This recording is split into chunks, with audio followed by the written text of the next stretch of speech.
Hi everyone, Reese and Cameron Hurwitz back from Magnum Bowling Products. We're here to share some of the misconceptions that many of you have had about reactive resin bowling balls.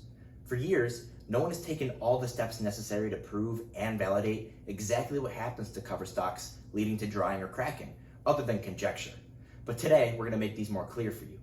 Here at Magnum Bowling Products, our engineering team has taken the steps, time, and expense of diagnosing exactly what happens to the cover stocks over time and how they're affected by oil, heat, cold, and even detoxification and rejuvenating surfaces. In our earlier videos, we've already described the desiccation or evaporative process the balls experience from the time they come off the production line, and how thermal shock or polar differential eventually plays a role in potential cracking.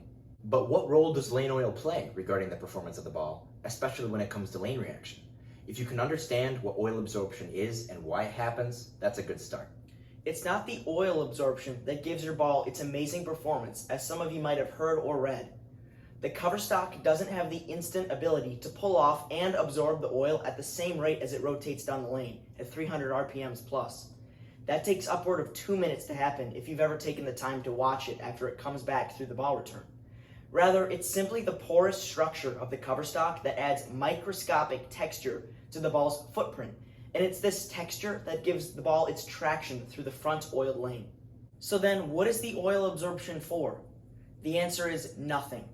In other words, the oil absorption is simply a byproduct of the ball's porosity, which is why the USBC limits how porous the ball can be by limiting the oil absorption time to 2 minutes and 15 seconds. Otherwise, the ball's microscopic surface would be so aggressively textured that it might give the bowler an unfair advantage, or the ball might even hook too early on the lane. Not to mention, balls come full to the brim with an oil-like substance called plasticizer straight from the factory. You might be wondering, if my ball's fully saturated before I even bowl with it, how does it even absorb the lane oil? This is because the ball's factory resin softening plasticizers are within the resin structure, whereas the lane oil absorbs right into the ball's pore voids. So how does this apply to oil removal techniques? Removing the lane oil will not revive your ball. What you experience as performance improvement after an oil removing service primarily comes from the cleaning of the cover stock and resurfacing. Nevertheless, the reason why you see an increase in performance following heat-induced oil extraction methods on an older ball is because when the operator removes it from the machine, the cover stock is greasy. And this is a result of the lane oil and resin plasticizer being forced out, so naturally the next step of this service requires the operator to clean and resurface your ball to get rid of all the excess oil. And it's this surface adjustment that's primarily responsible for your ball performing better. And also, to an extent, when the ball is heated to high temperatures, which is standard operating procedure with dry rejuvenation chambers, the plasticizers that remain in the lower layer of the cover stock liquefy and the viscosity lowers as a result, allowing them to migrate up to the surface of the cover stock, which then temporarily reconstitutes and resoftens the resin. While not as short-lived as the effects of water-based oil removal methods, which we'll discuss in a moment, the plasticizer will gradually migrate back down due to capillary action, which is why these performance benefits unfortunately don't last long. The net effect of this process eventually leaves the cover stock more brittle than it was prior to the treatment, because it forcefully removed some of the cover stock's plasticizer. Remember, the chemical formulation of reactive resin requires the presence of softening plasticizers in order for the ball to maintain its durometer. Removing them sacrifices the integrity of your cover stock. You may also be asking why, even though removing the lane oil is unnecessary, will it hurt my ball to take it out anyways? I think we now know the obvious answer is yes.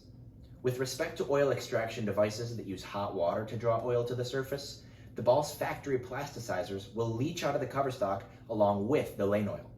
Plasticizers are vital for not only the ball's performance, but also for its ability to avoid cracking.